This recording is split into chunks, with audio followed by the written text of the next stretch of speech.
Some of Singapore's iconic spaces, like hawker centres and void decks, are on display in an exhibition that delves into the notion of relationships. It's called Together. And it's a play on words, as you can see, reflecting the use of design to forge closer community ties.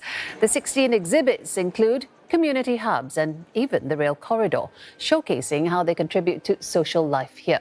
Also in the picture, Haw Par Villa, defined by its Chinese mythological stories and its early role in bridging public education, leisure and history. The exhibition ends with organisers' take on the future, a high-rise building that integrates spaces to live and play with nature. The original exhibition was held at the Venice Biennale and will be at the URA Centre from tomorrow until July. It was launched by Second National Development Minister Indrani Raja. While we can spend hours and hours remarking on the clever way spaces are designed, ultimately, it is how they are used that's important, and that's up to us as individuals and as a community.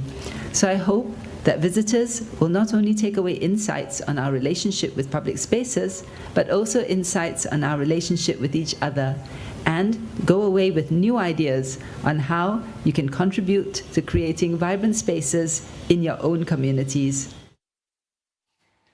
For more, my colleague John Leong is joined by Dr. Lai Chee Kien, who is an architectural and urban historian, as well as creator of the Hawker Centres in Singapore project being showcased at the exhibit. Dr. Lai, tell us a bit more about these hawker centres that they play a large role in our everyday social lives. And, given the pandemic, how did that sort of impact your project? Well, there are two projects here. The Venice Biennale, which was scheduled to be in 2020, was delayed to 2021. So the overall theme and the contents that were being prepared to showcase the hawker center culture in Singapore didn't really change that much, right? So that was on the cards. But the bigger project to monitor how hawker centers have been affected by the pandemic is ongoing, and we're still in the midst of trying to come to grips with how best to deal with the situation and how to move forward. Right, we're looking at shots now of your exhibit, and it shows colourful stacked crockery, very much like the ones we can find in a hawker centre. Tell us a bit more about what the stacks represent and what they mean really.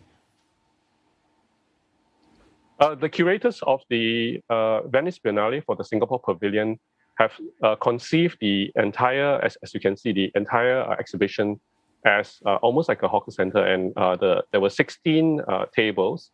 And so for this particular project, the objective is to sort of show the various aspects of the hawker center culture in Singapore. So the best way I thought was to conceive of the melamine plates, as stacked up, almost like data stacks, and then each of the pile, each of a stack, sort of talked about a different aspect of hawker center. So including what are the components of a hawker center, right? It's very long history, and then how actually it serves as a tropical architectural space, and then of course lastly how to align with the theme of the exhibition to how it brings people together.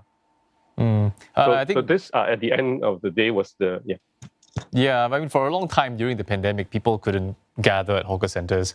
People could buy food, but couldn't gather as families or as friends. And now that Singapore is opening up a bit more, and people can start to gather as well, do you see the role of hawker centres changing in terms of having people come together and having meals together, socializing together?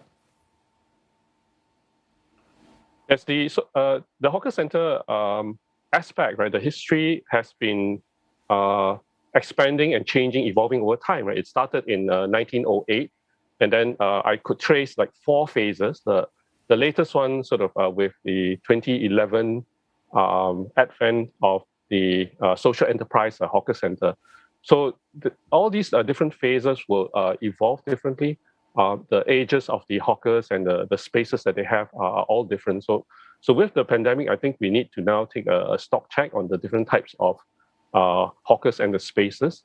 And I think we need to see how we can transition to sort of digital assistance to the hawkers, as well as the issue of transition, right, of a lot of hawkers retiring, and then how new hawkers can be groomed to take their place, right, or to set up new kinds of hawker stalls.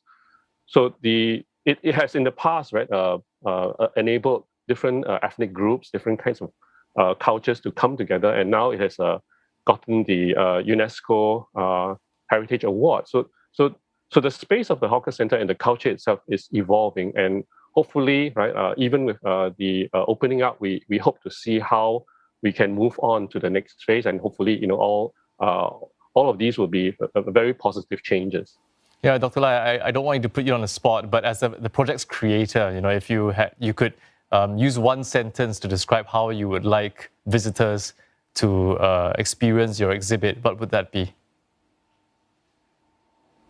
I think if you look at the entire exhibition itself, it really showcases, Singapore as a colorful, resilient, multi-ethnic people, and that resilience will probably see us through in the coming years.